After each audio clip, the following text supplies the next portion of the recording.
All right, it is 2 o'clock. Can everybody hear me? Yes. Awesome. I am calling the meeting of the February 9th, 2021 Legislative and Governmental Affairs Committee to order. A physical quorum of the members is not present. However, pursuant to Section 7E of the Open Meetings Act, members are permitted to attend remotely. Either one member of the committee, the chief administrative officer, or the chief legal counsel are physically present at the regular meeting location. In-person attendance and public comments are allowed, subject to attendance limitations required to ensure the health and safety of those who attend. Now, pursuant to the Illinois Attorney General's guidance to public bodies on the Open Meetings Act during the COVID-19 pandemic, dated July 2nd, 2020, county board members may participate without being physically present in compliance with the established provisions. Roll call, please, Teresa. Member Chaplin. Here. Chair Desart. Here. Member LaPlante. Here.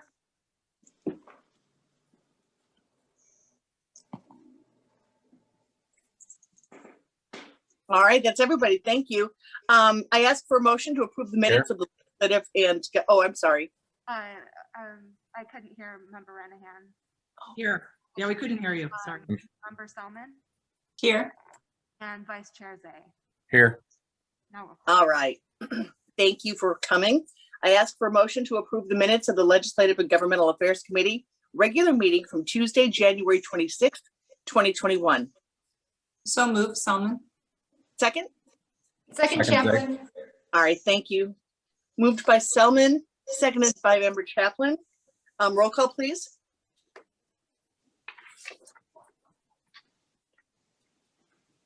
Member Selman. Aye. Vice Chair Zay. Aye. Member Chaplin. Aye. Chair Desart. Aye. Member LaPlante. Aye. Member Renahan. Aye. All ayes. Thank you so much. So that passes. Do we have any public comment? Yes, we do. All right. Well, individual remarks shall not exceed 3 minutes in length, or shall not. The total time provided for any such remarks exceed 30 minutes in length. Go ahead, Teresa. Thank you.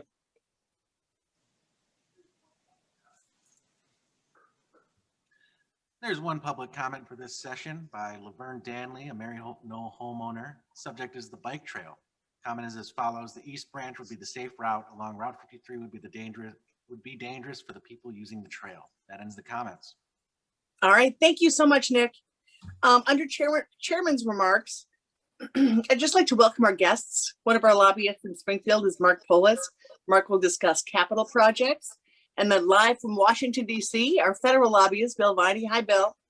He will answer any questions related to our proposed 2021 federal legislative agenda. He'll also discuss the COVID relief package pending in Congress and how the $360 billion package for local and state governments will be distributed. So if nobody minds, I'd like to actually start with Mark Polis so that Mark can move on with his day once his presentation is finished. And then we'll hear from Cheryl Marquet. She'll talk through the federal legislative agenda. And then we'll move on to Bill Viney to answer any questions related to the federal agenda. So just by way of introduction, I've known Mark for decades. He and I go way back. In fact, my daughter used to have a crush on his son many, many moons ago. And so here, ladies and gentlemen, Mark Polis. Thank you, Madam Chairwoman, and fellow community members and board members. I am printing something right behind me. Sorry about that.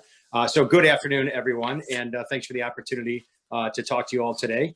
So I was asked to join you guys to talk a little bit about Rebuild Illinois Capital Bill, kind of sort of the process, what happened, and what does DuPage have to look forward to in terms of that particular capital bill. So let's just talk just a little bit about kind of sort of state of Illinois, state of infrastructure, and where we're at. So Illinois, about 13 million people at this point. You've got about 8.5 million licensed drivers. You got about 10,000 registered vehicles. You've got about 145,000 road miles that people are traveling on, about 27,000 bridges. 500 surprisingly public and private airports in the state, 1,100 inland waterway miles.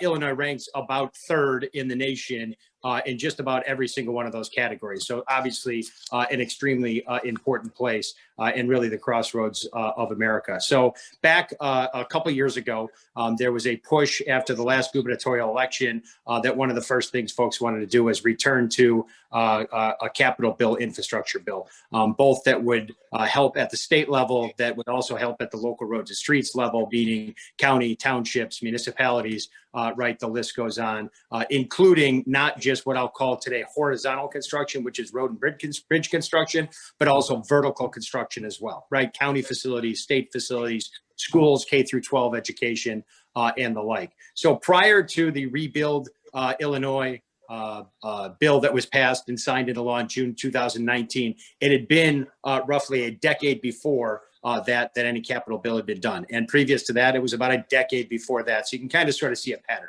These capital bills really don't happen that easily, and does take a big push and a bipartisan push by both, Democrats and Republicans in the state, and then at the local level as well. So Rebuild Illinois in 2019, I'll give you kind of sort of a flavor of what happens in these capital bills. So one of the bills was Senate Bill 1939.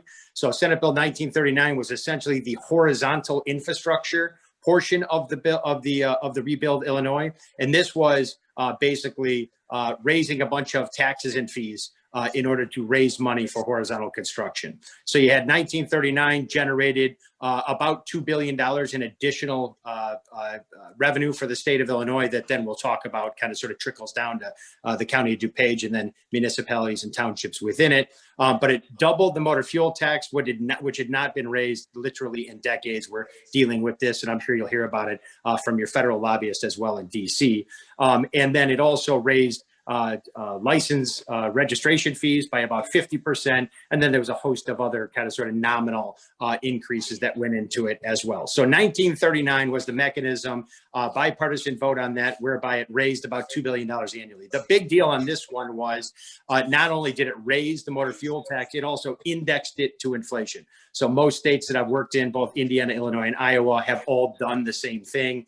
We're hoping at the federal level, if they stick with a motor fuel tax system, that it will do the same thing as well. So out of that funding, there's an 80-20 split, meaning 80% of the funding that is raised is spent on roads and bridges. 20% of it is paid towards mass transit. One of the things that was done in this capital bill for the first time ever in the state, and we advocated a lot for this, was a long-term sustainable funding for mass transit, right? It was always kind of sort of, they were the stepchild of the capital bill, or they were the stepchild of the road fund. It was kind of, RTA and others would beg for money and they might or might not get it. This actually set forth a mechanism whereby a portion of the money is specifically, this new money is pushed towards mass transit. So in the new money, about 80% of the 80%, right? Because 80% is going to road and bridge. It's about $956 million in additional funds. This is important, and I'll tell you the distinction of this and why it's important. Of that 80%, 60% of it, or just under $600 million, goes into the state construction account. So why that's important is there's two major funds that get funded at the IDOT level, the Illinois Department of Transportation. One is the road fund. However, the road fund does not just fund projects, it largely funds operations, right? So you've got one of the largest agency. At one time, it was a headcount of 5,000. I think it's just over about 4,000 now. Lots of engineers and other folks that work at IDOT. So a very large bill on the operations of that. The state construction account, on the other hand, and I'll give you the very brief background for those folks that like Illinois trivia, but the state construction account can be used exclusively for construction, reconstruction, and maintenance of state maintained highways.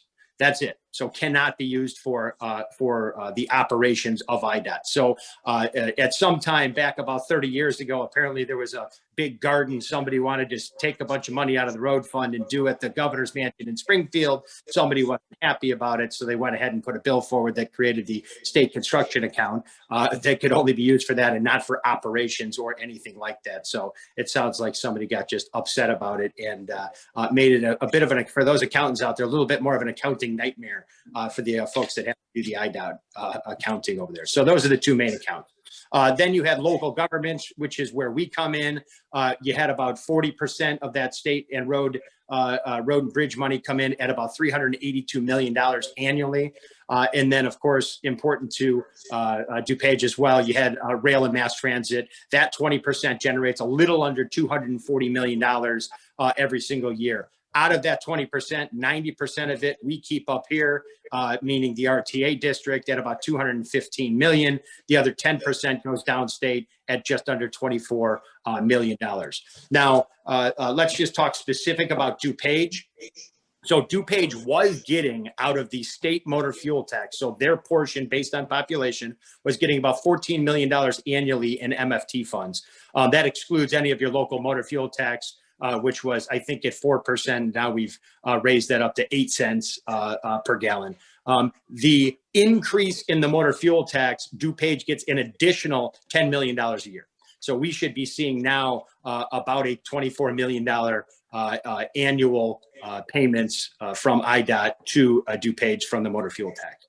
So that's really it in a nutshell on the roads and bridge side. I'll briefly talk about the other three bills that are part of it, but I'll pause there to see if anybody's got any particular questions about, motor fuel tax, or you've now been hearing from Mayor Pete, the South Bend mayor that's now the Secretary of Transportation, talking about things like VMT, vehicle miles traveled, RUC, RUC, road usage charges, supplementing and or replacing the motor fuel tax, or implementing a vehicle miles traveled system and then crediting people for the amount they've paid in motor fuel taxes. I mean, it does get a little complex, but I'm pretty well versed in any of that too. So if does anybody have any particular questions about, Capitol bill as it relates to the road and bridge portion?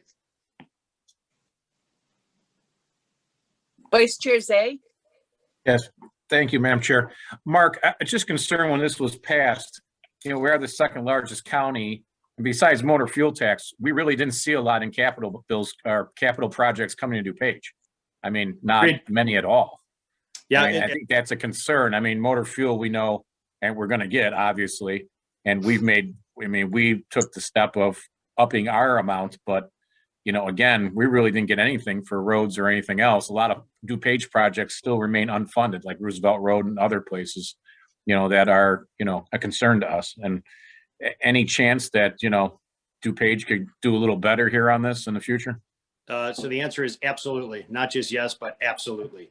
So I think there's going to be a lot of folks that are not pushing, which I'll get to, GOMB, and pushing the governor's office to approve and or release money. There is always the opportunity to go back to the table on money that's still outstanding, that's out there, and try to put that to good use in DuPage. I think the biggest argument that we have is, listen, DuPage took the step of self-help, had originally a 4-cent local motor fuel tax, took the extra step, and quite honestly, right, it's not the easiest thing to do politically, raising a motor fuel tax locally when we just doubled it at state level. But listen, we did it. So I think that's a really good argument to go back on. So yeah, I'd love to talk to the committee a little bit more about that, because my estimation based on the list that I have, it's only about the two largest projects are two large wastewater treatment plants. And aside from that, it's kind of some nickel and dime projects, and that's it. I mean, the total on it's about $25 million bucks. It's a drop in the bucket when you start talking about $45 billion capital bills and raising $2 billion annually in motor fuel taxes and the like. So I absolutely think that we need to go back to the table on this. Okay, thank you. Yep. Other questions from the committee? All right, thank you, Mark. Go on. So then we'll go to the Senate Bill 690, which was the second portion, so the first portion, horizontal, I call this portion the vertical portion of capital. So mainly we're talking about state facilities, K through 12 education, buildings, those types of things. This was largely funded through expansion of gaming. right? We added positions at video gaming terminals. We expanded licenses. We have a City of Chicago casino allowed now, right? The list goes on of that. So, and it's largely bonded out. So the difference in this capital bill too is we did a combination of not just bonding. Most capital bills that you saw, it's like, well, we're going to take in this revenue, so let's float out a whole bunch of bonds, and then let's take 25 years or 20 years to pay these things off. This was a combination of a lot of pay-go, right? $2 billion in motor fuel tax. We knew we were going to motor fuel tax, as well as about 1.1 in motor fuel tax and about 900 million in additional vehicle registrations and titles and that. So total 2 billion. So a lot of that was then programmed as pay-go, and then some was, and we'll talk about the bonding bill in a minute, was done through bonding. The vast majority of the gaming stuff, because it doesn't come in quite like the motor fuel tax and the vehicle registrations and that, was a lot of it was bonded. So in that Senate Bill 690, it basically defines which accounts all of the different gaming revenue goes into. So some of it goes into a Build Illinois bond fund. There's a bunch of different fund accounts that were built in to the legislation as well, but that largely funds then the next part, which is the bill that actually lists a bunch of projects that are actually going to get funded. So 690 was the vertical portion. Then you had House Bill 142. This is the bonding authority. So whenever you have a large capital bill, and it's not often, by the way, that you have a capital bill that kind of separates horizontal from vertical. Oftentimes it's contained in one bill. I think because of the way that this unfolded, whereby you had a lot of the interest groups pressing on the horizontal and the vertical folks didn't quite have their ducks in a row. I think rather than kind of muddy the water, they just separated them, right? But that does not often happen. And then this is always separated, though. House Bill 142 was another bill they had to vote on, which essentially increased the state's bonding capacity, allowed them to bond, put out general obligation bonds in the form of Build Illinois bonds through the Build Illinois Bond Act. And here are the bonds. Here's what they could bond out. $8 billion for capital facilities, $11 billion for transportation, $60 million for school construction, $680 million for anti-pollution, which for DuPage is important because it includes wastewater treatment plants and lust fund work, $6.2 billion in statewide public infrastructure, and then about $25 billion. Well, and then the total was $25 billion in total bonding authority paid off over about a 20-year period. So you can see that adds up to 25 out of a 45 billion. So it really was kind of a 50% pay-go, 50% bonded. So a much better balanced approach to capital than we've really seen in the past. I mean, in my experience over the last 20 years, I mean, we've seen things as bad as 80-20, 80% bonded, only 20% on the pay-go. That's really not a really great way to run this. And then in the bonded program, again, it really just depends on when the state actually sells the bonds, right? And sometimes they wait for a better interest rate. Sometimes they wait for a better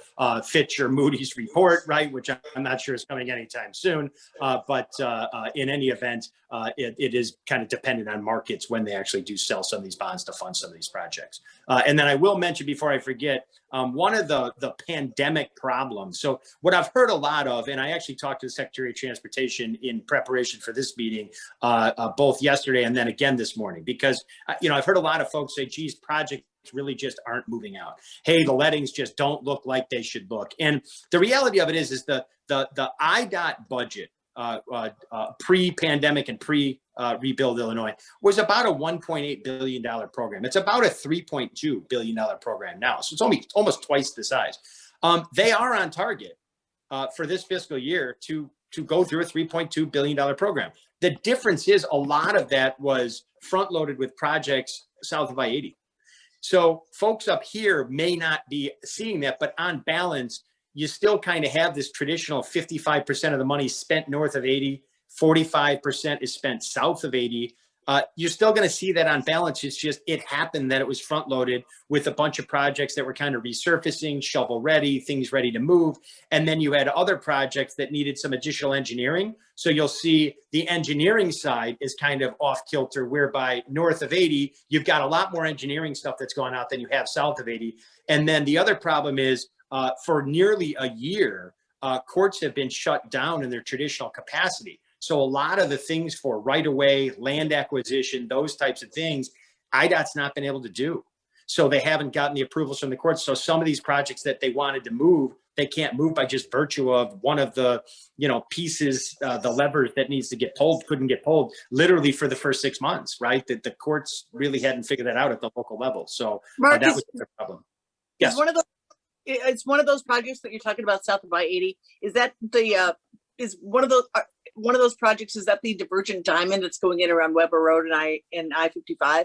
Yeah, so I was really referring to probably more southern Illinois, but yes, that is, again, that's still a Will County project, right?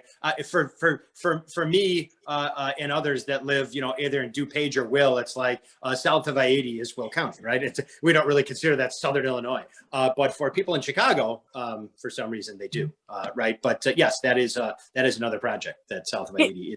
Can you tell us, Mark, about some of the projects happening in DuPage County that we can look forward to? Yeah. So the next piece of this is this House Bill 62, which is kind of sort of where you guys come in too. And House Bill 62 was the project list, right? So that's where you'll see like on actual page numbers, right? So DuPage, for example, page 1166, page 1288, page 1290. You'll see, and you guys at the committee level have received kind of sort of that list of about a dozen or so. And I know you guys have about 30 different projects, right, that you guys just approved of in terms of like what is your things that are important to you. A lot of them flood related, right? That type of a thing. The wastewater treatment plants obviously are a big deal. So I would say for you guys, the two major ones that are on the list are the wastewater treatment plants. So you've got two multi-million-dollar wastewater treatment plants that were actually put into the Capitol bill, right? They're part of House Bill 62.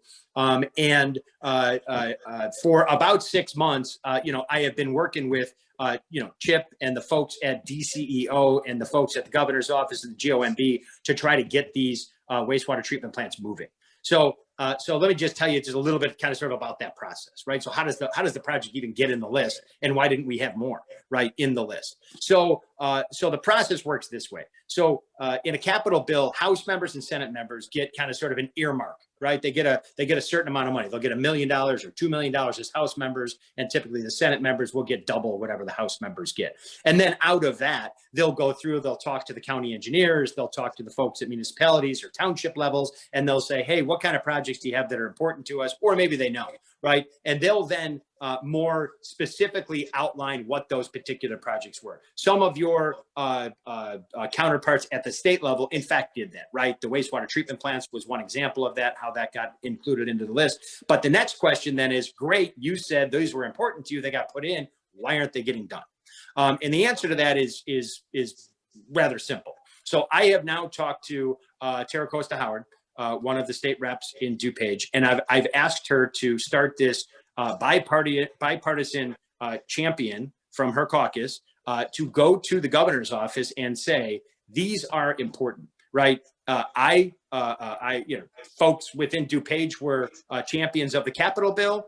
They were a champion of these particular projects. Literally all that has to happen, and I've talked to the folks at DCEO, is GOMB has to give the go-ahead to DCEO to release the grant. Just to release the grant money, and then we can get moving on these particular projects. But it's kind of one of these old school ways of, you've got to go talk to the governor's office to get the project released. So that brings in a whole nother level of issues, which is we should talk as a committee about performance-based programming.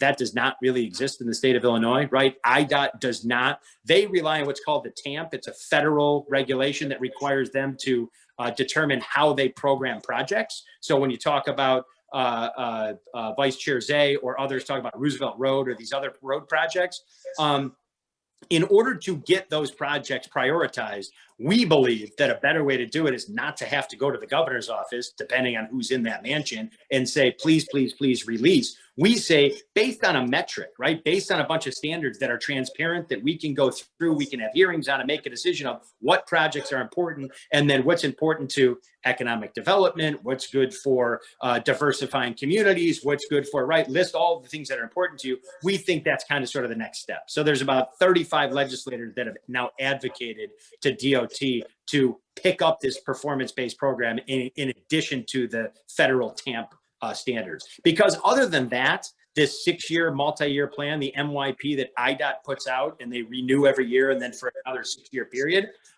it's kind of sort of the District 1 for you guys, the District 1 Chicago engineer that may or may not talk to the county folks, that may or may not talk to the municipal folks, and kind of sort of prioritizes based on their engineers what projects are important to them. For you guys, you just got a brand new District 1 engineer, Jose Rios, right? So new to the area. Most people probably don't know the guy, but that is somebody too that I think this committee really should have kind of sort of come before you and have a conversation. So we'll help kind of sort of facilitate that as well. So outside of that, yeah, I think we need to go back to the governor's office, and I think we need to go back to DCO and others and say, listen, we have some other projects that are important. I think we need to talk to the acting secretary, Omer Osman, about the 6-year MYP, which I'm happy to kind of sort of go through and walk people through what those particular projects are for DuPage, and then say why we believe there's some other projects that should be inclusive in there. So when they do their next go around, which it's usually about September, October, there's usually the release of the next 6 years. So I think now is a good time. If there's other projects, if you just let me know, like projects that we want to make sure are in there, happy to help with that as well. And then from the governor's office level, it's Christian Mitchell, right? So Christian Mitchell, former state rep, now deputy governor, largely handling transportation. Becky Locker and Bria Scooter are assisting with that. So he's really a go-to person as well. So, you know, we've got a good relationship with, you know, the deputy governor. We've got a good relationship with Omer Osman, the acting secretary, who continues to be the acting secretary 2 years in, and the rest of them. So if there's particular projects that you're not seeing programmed, we're happy to advocate with all of them to make sure that they, you know, get in and get programmed. Other than that, I would say the only other thing for this committee and the board members to just take note of is when you're programming for transportation, 2016 constitutional amendment was passed, protecting road fund money, right? So at the local level, you know, you're making sure that revenues that come in, motor fuel taxes, are being spent on the spend side, which is transportation.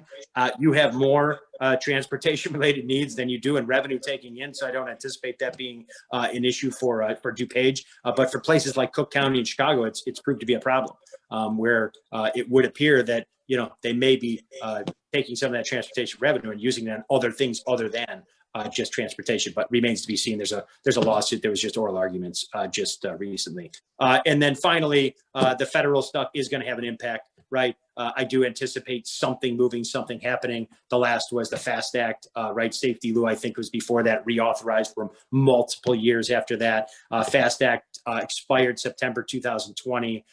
And right, we're on a reauthorization as we speak. But again, something's got to give at the federal level, because we just, even with what we did at the state level, which was a massive, the single largest capital bill passed in the country in terms of its size and scope, $45 billion over 6 years, it's still not enough to take care of the transportation needs that we have here.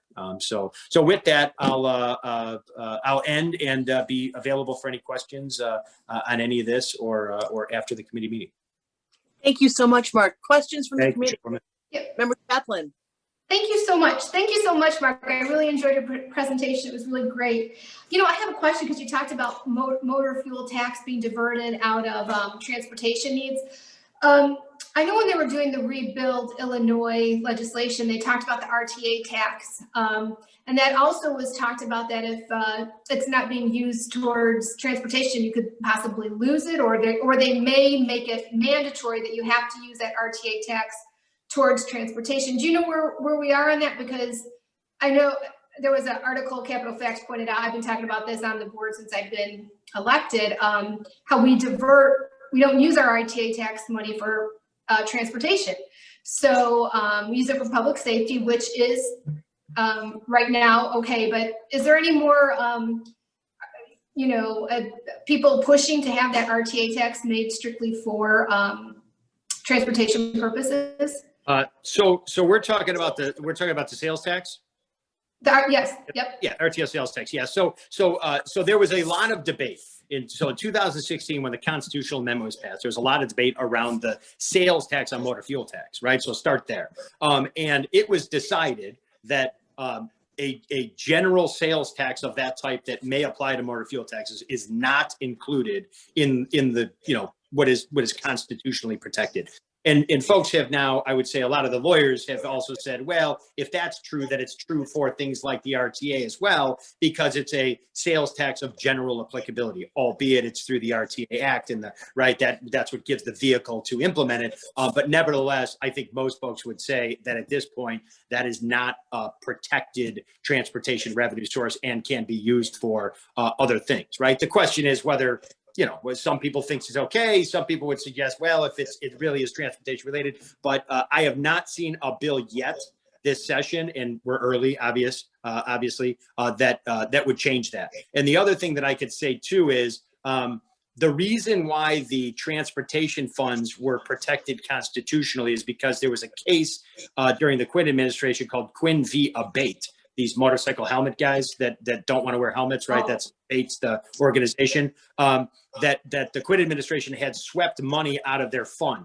And basically Bates said, you can't, we protected it by the statute. And it said you couldn't take it out of the fund. What the Supreme Court said in that case was, the only way, first and foremost, the legislature's constitutional duty is to balance a budget.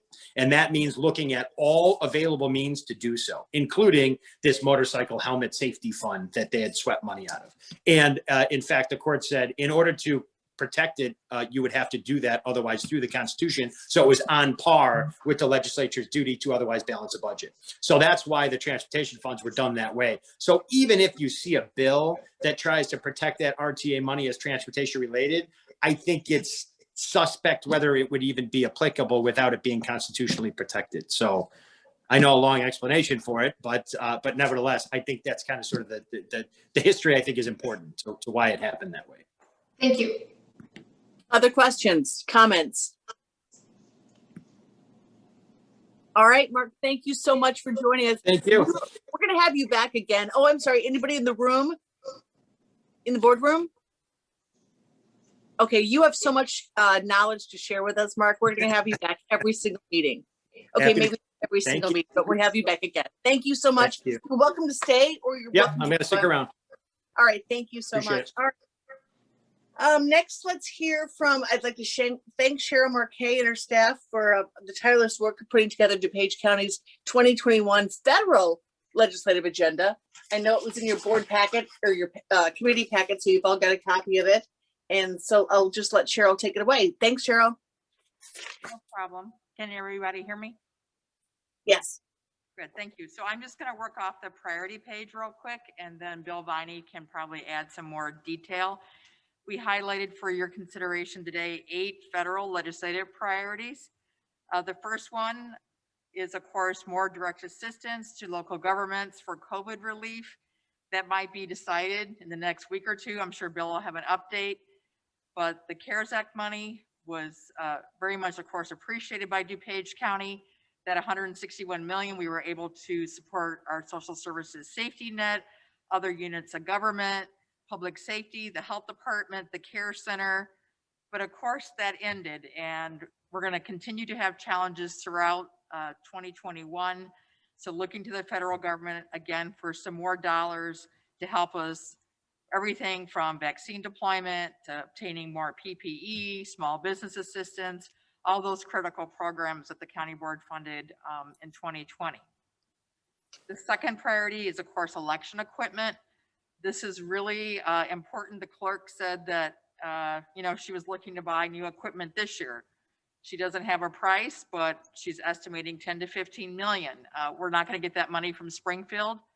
I think the only way would probably be a reauthorization of the Help America Vote Act or some act by Congress for that amount of money to replace election equipment.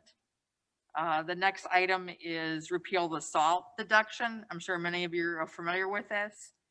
Prior to 2017, there was no cap on the deduction of state and local taxes from your federal income tax when you file. In 2017, effective for 2018, they placed a $10,000 cap that especially hurts homeowners in high property tax states like Illinois. Many DuPage homeowners pay $10,000 in property taxes alone, let alone their state taxes. So there has been some movement, and I think some bills introduced in Congress to begin to look at that, repealing that cap. The next item is reauthorize the federal surface transportation bill that Mark referenced. Chris Schneider and John Loper, thank you. They helped to draft this provision, which is included further back in the packet. They followed a lot of the CMAP principles in terms of safety, funding, and mass transit they would like to see in a new 5-year federal surface transportation reauthorization bill. The next item is small cell technology. I'm sure you're all familiar with this issue we've talked about for several years.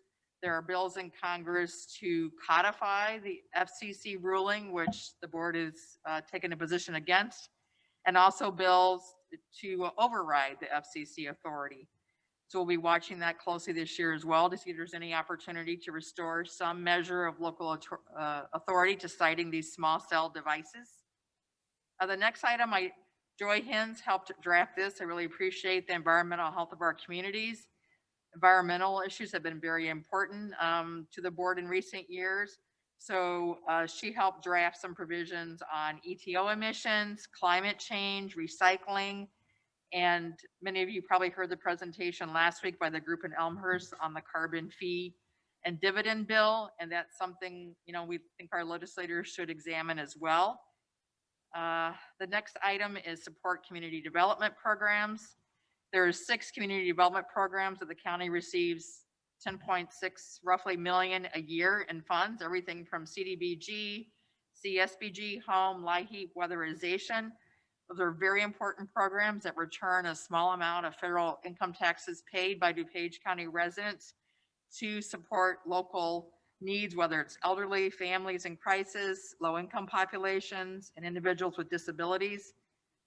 We're not asking for an increase, but just to sustain these vital community development programs. And then the last item is reinvest in county infrastructure. As Mark alluded, we think in addition to this federal surface transportation reauthorization, the new administration has expressed a lot of interest in doing a massive infrastructure bill. According to NACO, counties maintain and build over 46% of all roads in this country and 38% of all bridges. So clearly county governments are very interested, and I think the new director of U.S. Transportation has expressed an interest in maybe doing some local government direct allocations instead of just allocating all the money to the states, which I'm sure the board would be interested in. But those are the top 8. Thank you so much, Cheryl. Appreciate it. And now I'd like to introduce Bill Viney, our federal lobbyist. Hi, Bill. Thanks for showing up today. Any questions from the committee for Cheryl or for Bill Viney, our lobbyist? Member Selman. Thank you, Member Dessart. One item I'm wondering if we could include on this list is a request for federal funding for safety improvements to government buildings.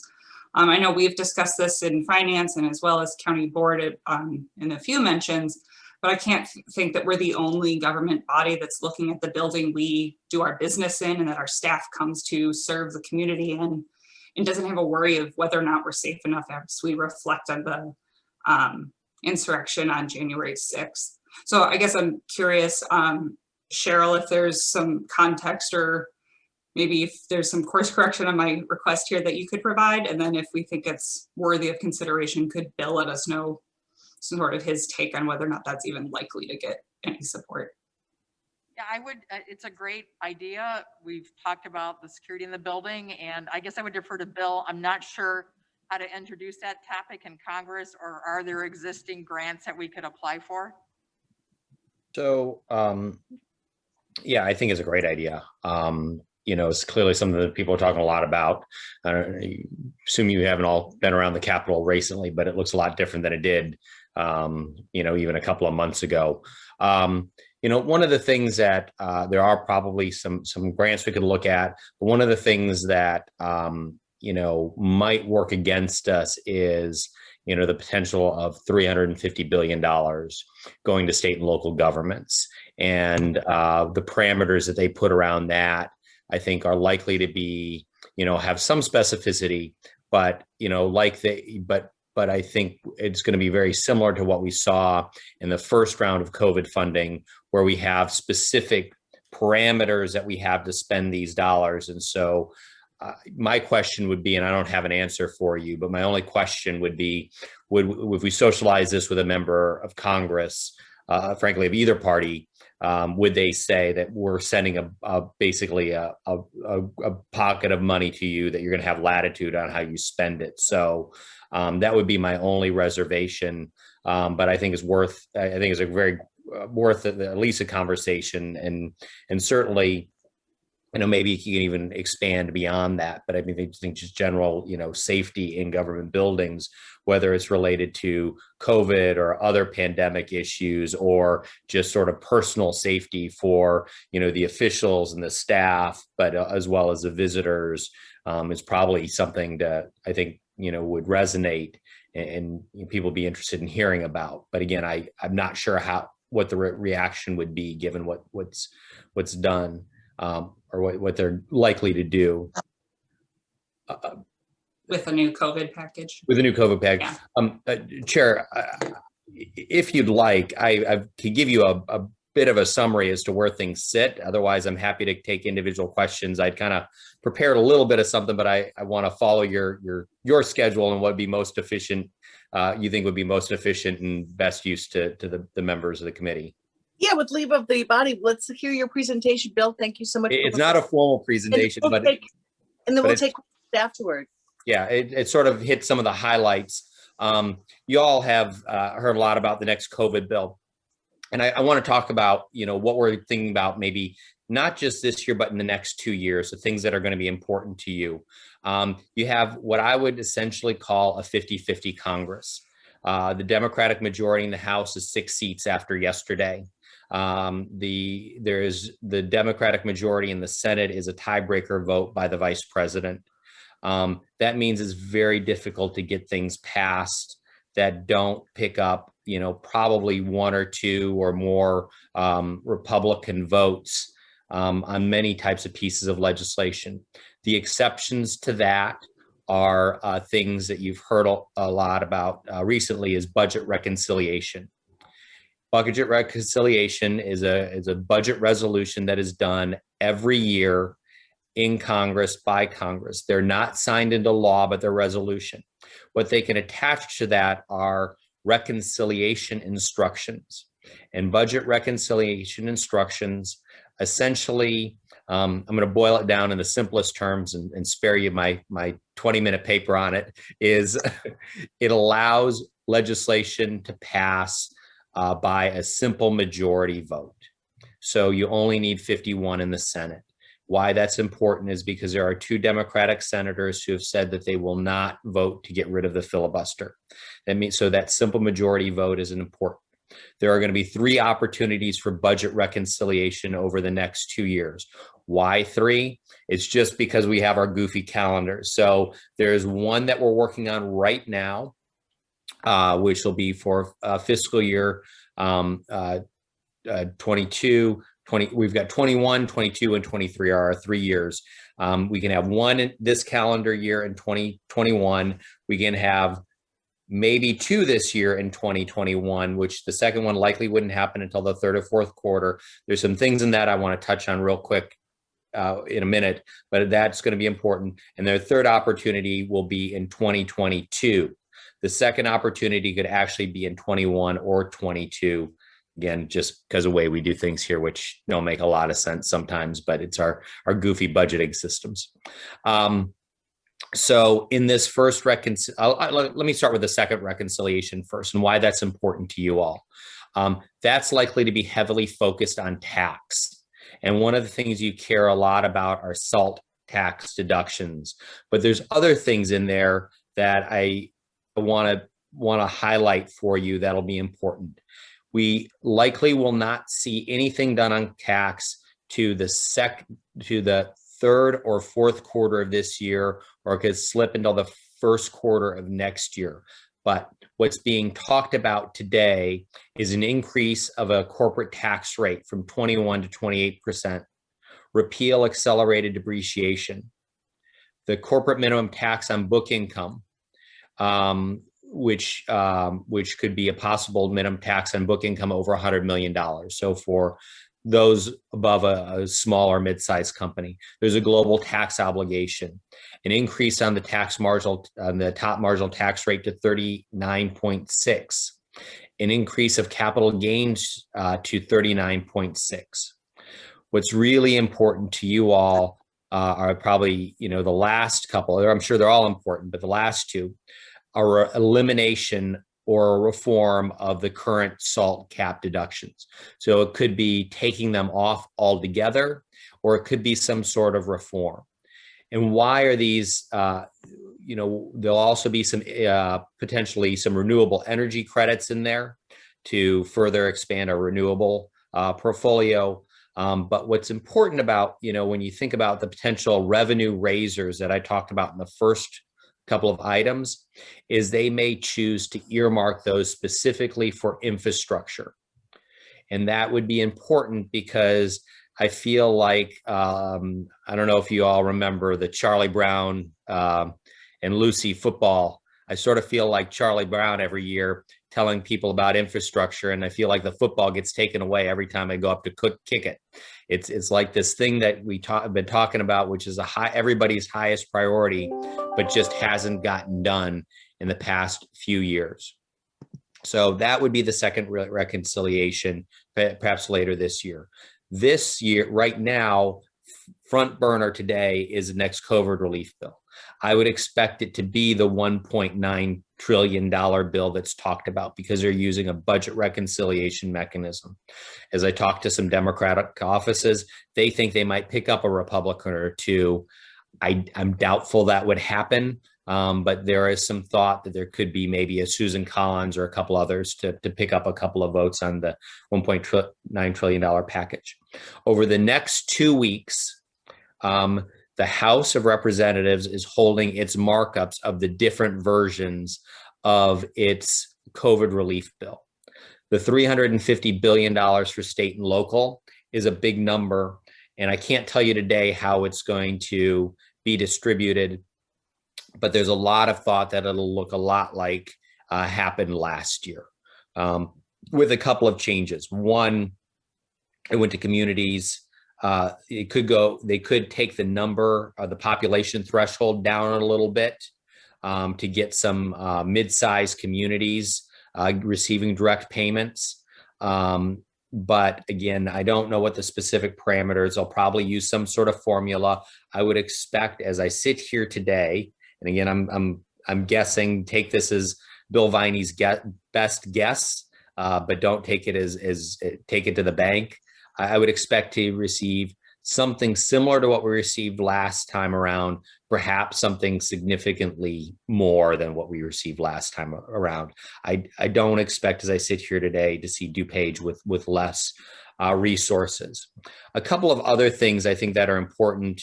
What we've seen is Ways and Means is marking up its bill today. But we did see some things done yesterday in the markup that came out, which will be important for some of your constituents and you. There'll be an additional $50 billion for FEMA for them to deal with the COVID disaster. This, you've heard things talk about, like may actually help with funeral costs for people who have suffered a loss due to COVID, as well as other mitigation programs, more typical which you'd see in a FEMA program. Additional $30 billion for transit, $8 billion for airports. There's $39 billion for childcare businesses, $25 billion for restaurants. There is funding to subsidize 85% of the cost of COBRA.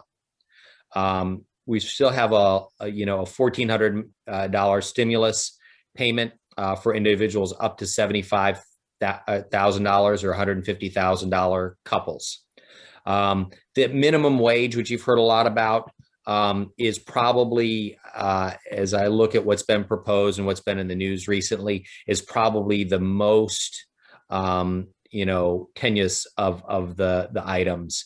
The president has said he's willing to sign a bill that doesn't include an increase to $15. There is mixed support. You've seen a lot of academic institutions express, do papers and release things about it. So I think the $15 minimum wage is a big question mark in my mind.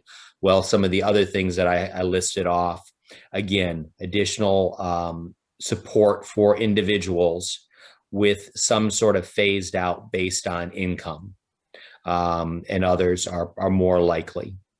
So that's where we sit today. And again, I'm happy to give greater detail if you want greater detail, but I try to hit some of the highlights. But happy to take any questions. Chair, I'll turn it back to you, and I can be quiet or answer questions. All right, thank you, Bill. I just have two questions. You may not know this, but the first CARES Act was $2 trillion. And this CARES Act, or in this COVID package, is 1.9 trillion if it gets passed. In this year's state and local government package, it's $350 billion. So do you recall the number of the state and local package in the CARES Act? Was it about $350 billion as well? It was less, right, Cheryl? Can't remember the exact number, but if they lower the 500,000 population level, it would make it a little bit less. It just depends, like Bill said, how they're going to distribute it. But I have to get that exact number. I don't remember. It's okay. I just wondered, when Bill says with this new money, we could get the same amount or significantly more money, I was just trying to figure out in my mind if that's, we'll see. Billion. I want to say it was 100 billion, but I have to double check that. All right. Cool, thank you. And then under budget reconciliation, I may just have missed this, but number 1 is the 1.9 COVID relief bill. Number 2 was taxes. What was number 3? You said there were 3 items. I don't know what number 3 is yet. They haven't said what number 3 is going to be. They have only 3 opportunities. When I say they, I mean the majority has only 3 opportunities to pass legislation by a simple majority. So they haven't. I think they're going to reserve that and see what that priority looks like. Could be something on healthcare. There's some talk of doing some expansions of, I hate the term, but because it becomes so politicized. But the Obamacare, some expansion in this COVID relief bill. I could see them doing something potentially on healthcare in the third one, but it hasn't been decided. But they basically said the first one's COVID, second one is likely to be taxes. Gotcha. Questions from the committee? Member Chaplin. Thanks so much. And it's not a tough question. And I'm sorry if I'm going to make you repeat yourself, but do you have a time frame for when you think they may pass that COVID package, the 1.9 billion or $trillion package? Yeah, it's hard to say trillions. When I came to Washington, billions was a big number. So the goal is mid-March, but you're seeing and you're watching it all is the Trump trial is going to, I think, dictate a little bit about how that goes forward. Candidly, there are some tensions in the House and Senate, which I don't see getting better without time. It's just one of those things. Sometimes, I have kids, and sometimes you see your kid get angry and they just got to take a little bit of time. I think that's part of our dynamics, but mid-March is their goal. I could see it slipping past that, but that's the goal. Okay, thank you. Other questions? All right, I've got a question. I could talk to Bill Viney all day. I find you fascinating, sir. And you too. Oh, you're very, very kind. I wish you'd tell my kids that I was fascinating. They certainly don't. So regarding our DuPage County's 2021 legislative agenda, how do you feel about this? Do you think these are doable things for you? You're our only federal lobbyist. So I think a lot of these things are doable. Everything on this list for us by the end of the year? That I can't promise you, but I do think it's a very realistic package. The one thing, and Cheryl and I have been talking about it, I'm sorry, I neglected to say this earlier, that I think is likely to come back, although it hasn't. And so we need to behave as if they are coming back, is the idea of earmarks or congressionally directed spending, whatever that looks like. There's been no decision made. I was talking to Senator Leader Schumer's office yesterday, and again, no final decisions. I was talking to, the House Appropriations Committee a lot last week. No final decisions, but everybody, when you talk to Republicans and Democrats, seem resigned to the fact that congressionally directed spending could be back. And so we need to also think about, your capital programs and your election equipment programs as being things that we go after for these earmarks. It's possible earmarks don't come back. I mean, I was at dinner with Steny Hoyer 2 years in a row. 2 years in a row at the beginning of Congresses, and he is the House Majority Leader. For those of you who don't, he's not a household name. And I listened to Leader Hoyer say earmarks are coming back this year, definitively, and they haven't. So I take that for what it's worth. People seem more comfortable that they are. So that would be the one addition. But I think you've got a good package. I think it's a great package to start with. The election equipment is, there's a lot of talk about doing things on election reform. It depends how much. I think, again, if congressionally directed spending comes back, I think, possibly an earmark. If they do redo a HAVA bill, Help America Vote Act reauthorization, again, there's a lot more talk about election security, the burden that these mail-in elections or mail-in voting caused for local government. So it's I think something that's possible to happen within the next 2 years. As Congress acts, they act on the immediate crisis, not the crisis that's coming, right? Yeah. Questions from the committee? All right, speaking of election, the burden of the financial burden of election, the mail-in voting, do you see anything coming out of this new COVID bill for the April elections, or is that too soon to turn things around? I think that's too soon. They really don't. Congress really doesn't think of the primaries and the local elections the same way they think of, and then their deadline is really the presidentials or midterm elections. All right. Thank you so much for this, Bill. Really appreciate it. We'll have you back soon. Thank you too, Mark Polis, for coming in today as well.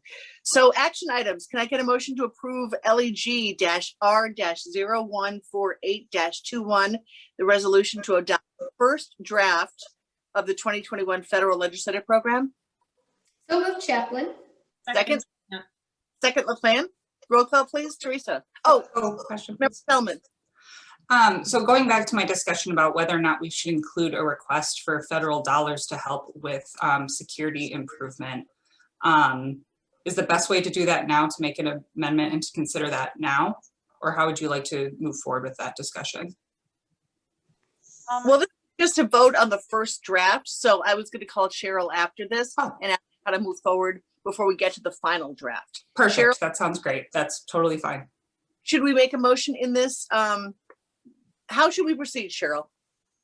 I was thinking because Bill touched on a good point, maybe we can get the flexibility to address safety as part of the COVID relief package.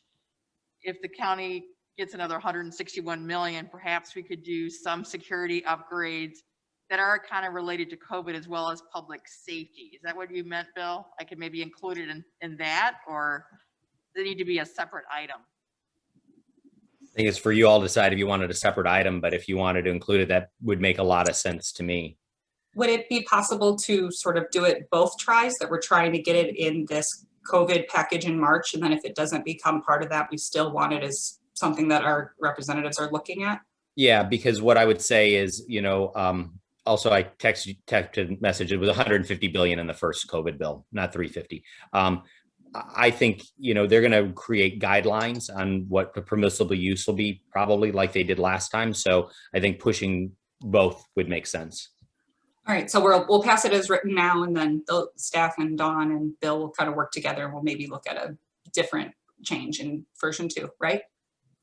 Yeah, Cheryl, can we do that? Can we approve this first draft now and then add that to the final draft before we vote again on it? Sure. Okay, we'll do that, Member Sullivan. All right, All right. thank you.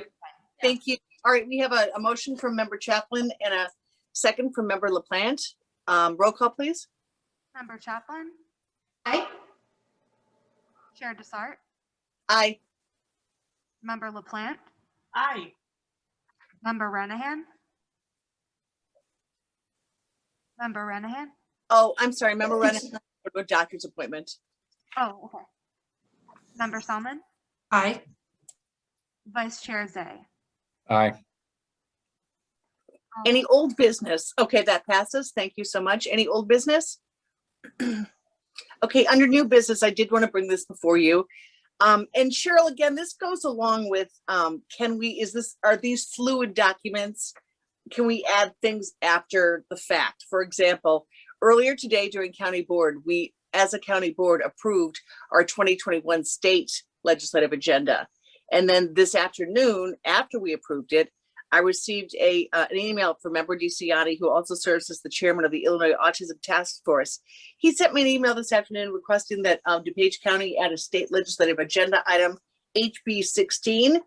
It cleans up the legislation in the BIMP bill for 2019 and adds more coverages with more access to providers for those with autism. I've got the bill right here. It was